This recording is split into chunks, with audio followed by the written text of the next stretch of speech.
Before we get into the video, could everyone please subscribe to my channel? Thank you so much. Life is replete with unpredictable surprises. I reflected that evening when seated alone in the small hotel room with Gary, my spouse. Logan's absence in another city for the past few months has caused me much tension.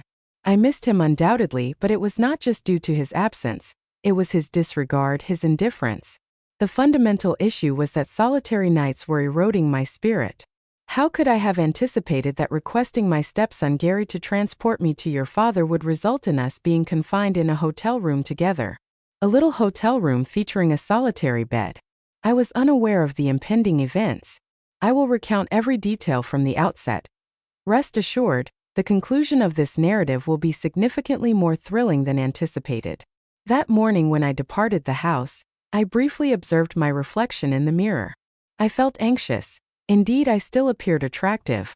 Despite Logan's departure leaving me isolated, I continued to feel desirable and vibrant. However, such emotions were no longer sufficient. They failed to meet my expectations. While Gary was completing his breakfast in the kitchen, I shouted out to him from behind, "You are commencing college at the conclusion of summer. However, it is imperative that you improve your driving skills. Please escort me to your father." He gazed at me, the familiar impudent smile adorning his features. Gary was an endearing child with an eccentric sense of humor, yet he could occasionally be rather mischievous. "Very well, stepmother," he remarked, jesting. "However, this is contingent upon Dad procuring a superior vehicle for the summer." I asserted decisively that we would discuss it, urging him to go promptly. Internally, I was contemplating the desire to expedite the completion of this journey. However, I was unaware that the journey would not proceed as anticipated. We had been driving for around 2 hours. I occupied the back seat, engrossed on my phone while Gary hummed to an arbitrary tune on the radio, intermittently delivering trivial comments that elicited only his own laughter. Suddenly, the car emitted a dreadful hissing noise and subsequently ceased functioning entirely. "What is occurring?" I inquired, attempting to suppress my anxiety. "I believe the vehicle has malfunctioned," Gary grumbled as he pulled over to the roadside, evidently irritated. We found ourselves stranded in a remote location. The mobile service was weak and no one was around to assist. We engaged in a 2-hour dispute, contacted every mechanic available, and attempted to rectify the issue. Ultimately, we had to acknowledge the evident. The sole alternative was to lodge at the nearest motel for the night. At the motel reception, I stood behind Gary, who was conversing with the attendant, feeling exceedingly agitated. I anticipated that Logan would become extremely agitated upon hearing this. However, oddly at that moment, I felt it was of little significance. I inherently have the knowledge. Tonight was poised to alter circumstances. Prior to the escalation of this narrative, please subscribe to my channel and activate the notifications. Believe me, you do not wish to overlook the remainder of this. Ultimately, I would appreciate your support through comments and likes. Upon entering the room and approaching the door, all my expectations were utterly shattered. The area was scarcely sufficient for turning around. One bed, one nightstand, and a weak flickering overhead light that rendered everything appear squalid. The ceiling appeared low, the air conditioning was ineffective, and the only small window overlooked the parking lot. "Is this all there is?" I murmured, disheartened. Gary entered behind me, chuckling. "What were your expectations? A luxury hotel rated 5 stars? Calm down, stepmother. It is really just one evening." That mocking tone, once more accompanied by the same smirk, exasperated me. However, it simultaneously ignited an inexplicable sensation within me. Although I was reluctant to acknowledge it, the prospect of being confined here alone with Gary tonight appeared tolerable. Gary entered behind me, chuckling. "What were your expectations? A luxury hotel rated 5 stars? We are present for a single night. Calm down, stepmother." His mocking tone, coupled with his impudent smirk, exacerbated my aggravation. However, I cannot claim to have completely despised Gary's nonchalant, relaxed demeanor. Being in his presence, although I would never confess it, elicited an inexplicable excitement within me. "The heat is unbearable," I remarked, massaging the nape of my neck. "I believe I require a shower or I may faint." "Certainly," Gary remarked nonchalantly, collapsing onto the bed and reclining supinely. "This is your realm, Carmen. Engage in any activities necessary to establish a sense of comfort and belonging." I observed him briefly. His slender yet muscular physique, along with the subtle youthful quality of his visage, imparted a peculiar attractiveness. However, I promptly endeavored to dispel the thought from my mind. He was ultimately the son of Logan, my stepson. I entered the bathroom and closed the door behind me. I gazed at my reflection in the mirror for a brief period. My hair adhered to my skin due to the heat. However, I still appeared attractive. I retained that spark. I activated the shower, allowing the water to flow before stepping beneath it, anticipating that it would cleanse the turmoil of emotions accumulating within me. I am 47 years of age, I reflected. What about Gary?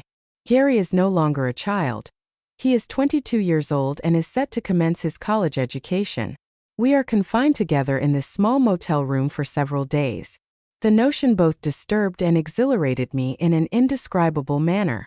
Logan entered my thoughts. "Logan, I intended to astonish you. I desired to visit you, to be in your presence.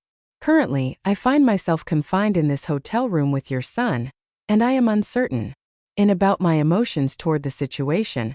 The steam from the shower enveloped the compact bathroom.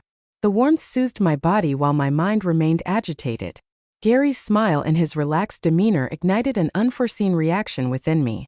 As I stood beneath the cascade of water, I was uncertain of the potential outcome of this spark, yet I recognized that a transformation was occurring.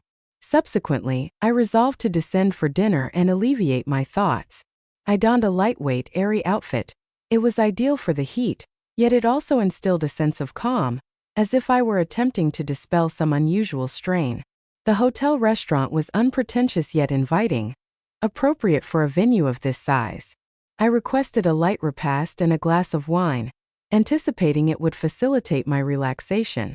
The sun had descended, and the streetlights outside the hotel emitted a gentle glow. As I sat there, I was unable to prevent my thoughts from drifting back to the chamber above. I pondered Gary's current activities. Someone as restless and energetic as he likely found little enjoyment in being confined to a small room. However, his nonchalant demeanor, so effortless and carefree, was inexplicably driving me to distraction. Upon depleting my wine, I cast a final look at my plate and ascended the stairs, proceeding with deliberate steps. Upon entering the room, an overwhelming silence enveloped me. I opened the door, and the scene before me rendered me briefly breathless. Gary had showered and was reclining on the bed in a robe, utterly unconscious. His partially open robe exposed the majority of his slender athletic physique.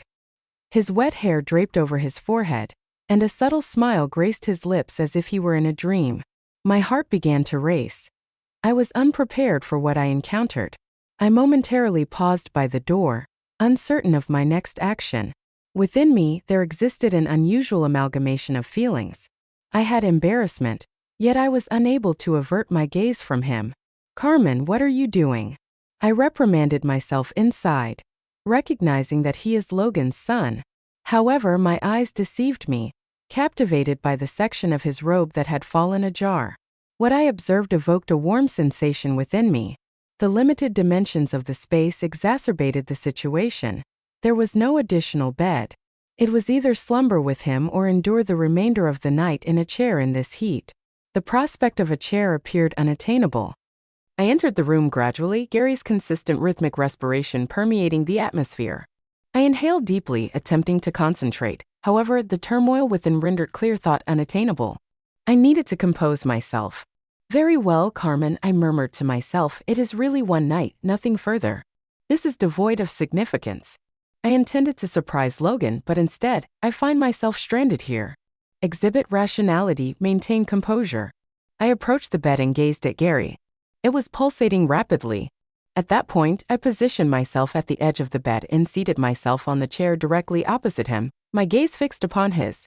The energy between us was so profound that it rendered words unnecessary. We remained silent for a bit before I pursed my lips slightly and directed my gaze at him. "Gary," I articulated slowly, my tone embodying both inquisitiveness and provocation. "Are we discussing the same subject?" Gary's gaze intensified as if he wished to experience this moment through emotions rather than laying bare. He remained silent. However, the expression in his eyes spoke everything. At that moment, I recognized that there was no possibility of retreat for us. As I gazed into his eyes, an overwhelming sense of bravery and overpowering longing surged within me. The amalgamation of uncertainty and fervor in his gaze propelled me onward. Inhaling deeply, I commenced speaking once more, my tone composed yet resolute. "Gary," I stated, capturing his complete attention. "Upon my entrance into the room, you were in a state of slumber. Your robe was slightly ajar, and I found it impossible to divert my gaze from you. It affected me more profoundly than I anticipated. We cannot evade these emotions, we are both aware of that." As my words lingered, I advanced and gradually rose to my feet. His gaze tracked my every movement, his respiration accelerating. I was unable to contain the exhilaration coursing throughout me as my fingers grasped the sash of my garment and I gradually loosened it. I discerned the alteration in his breathing with each motion I executed. "I believe," I stated, my voice descending to a whisper, "we must achieve equilibrium." I gradually unzipped the rear of my dress. The garment descended from my shoulders and fell to the ground. The chilly air across my skin intensified the inner heat I felt. The expression in his eyes spoke awe, astonishment, reverence, and an irresistible attraction. The silence between us now resembled a link, our breaths intertwining. I advanced another step toward him, maintaining eye contact. I stated in a subdued tone, "We shall ascertain if we are indeed discussing the same subject." Gary's gaze remained fixed on me, his demeanor unwavering and intense. He abruptly rose, maintaining his attention on me, and illuminated the room. The gentle illumination permeated the room as he approached and secured the door. My heart began to race. At that instant, it seemed as though the entire world had decelerated, isolating only the two of us. As he approached me, my respiration accelerated. He appeared to be attempting to decipher my gaze while also being acutely cognizant of the unspoken attraction between us. As he approached, his hands grasped my waist, and the warmth of his contact resembled an electric current coursing through me. Silently, he inclined towards me, his gaze fixating on my lips. I did not raise any objections. I was unable to do so. All aspects of this. It appeared organic, as if it were destined to occur upon the convergence of his lips with mine. All internal tension dissipated. His kiss was deliberate and probing, yet imbued with unmistakable fervor. My hands automatically grasped his shoulders, sensing their power and warmth enveloping me. The distance between us vanished as our breaths intertwined. That moment resembled an eruption of all the unexpressed feelings between us. Gary's vitality and enthusiasm intersected with the profound passion I had harbored throughout the years. It marked the commencement of an experience, one that was both daunting and exhilarating. That evening, our feelings for one another were unmistakably evident. I reclined onto the bed, my body frazzled, yet my thoughts in turmoil. My respiration remained irregular. My foot grazed the fabric of my garment on the floor. I sensed Gary's stare upon me, a powerful and subdued force emanating from his eyes. Shortly thereafter, he stooped and retrieved the dress, his fingers gently gliding over the spot where my foot had rested. Even that seemingly trivial action ignited a fervor within me. As he grasped the clothing, momentarily I observed a brief flicker of hesitation on his face, swiftly supplanted by resolve. He placed the clothing aside and directed his hands to the bed's edge. He ascended onto the mattress, gradually, his motions cautious and intentional as he approached. The expression on his face revealed his emotions, a blend of exhilaration and compelling allure. While reclining on the opposite side of the bed, I sensed Gary's proximity. My heart persisted in racing, my respiration intensified upon observing him bend towards me. I recognized that the gap between us had nearly vanished. It seemed like everything had culminated at a breaking point. Retracement was not an option. At that moment, I experienced an overwhelming sensation within me. It was both painful and exhilarating simultaneously. I gazed at the ceiling and observed Gary's face, captivated by his gesture of stroking his hair back from his forehead with his palm. I discerned Gary's emotions through his eyes. He was flushed, exhilarated, and elated. I observed his fervent dedication, and I was touched by his breathlessness. Gary had intensified my feelings to such an extent that I was relieved the car had malfunctioned. "I shall never forget this hotel," Gary articulated in a quavering tone, his words extricated with difficulty, each one as burdensome as a breath. His gaze was fixed upon me, yet his hands trembled slightly. His body was taut, muscles constricting, each action increasingly deliberate and exact, as if he sought to preserve a memory. She stated that she no longer desires her father to sell the car. Subsequent to these statements, he reclined next to me, shut his eyes in silence, and awaited the restoration of his breath. I was fatigued and lacked the strength to utter a syllable. My legs continued to convulse, and I was unaware of how I had succumbed to slumber. The following morning, Gary arrived with the repaired car and informed me that we needed to retrieve Logan and proceed to the city where he was located. While traveling, I had remorse and ambivalent feelings simultaneously. I felt a surge of exhilaration as I gazed at Gary. His gaze, his behavior, and all aspects of his being were influencing me. The situation was exceedingly complex, yet I remained uncertain about the outcome. I was unable to choose between the inquiries in my head and the exhilaration. The sole certainty I possessed was that this travel would signify a pivotal transformation. If you have reached this point, I am confident my narrative has captivated you. Do not overlook further opportunities. Select the follow button, activate notifications, and engage with us by commenting on this narrative. I eagerly anticipate your insights.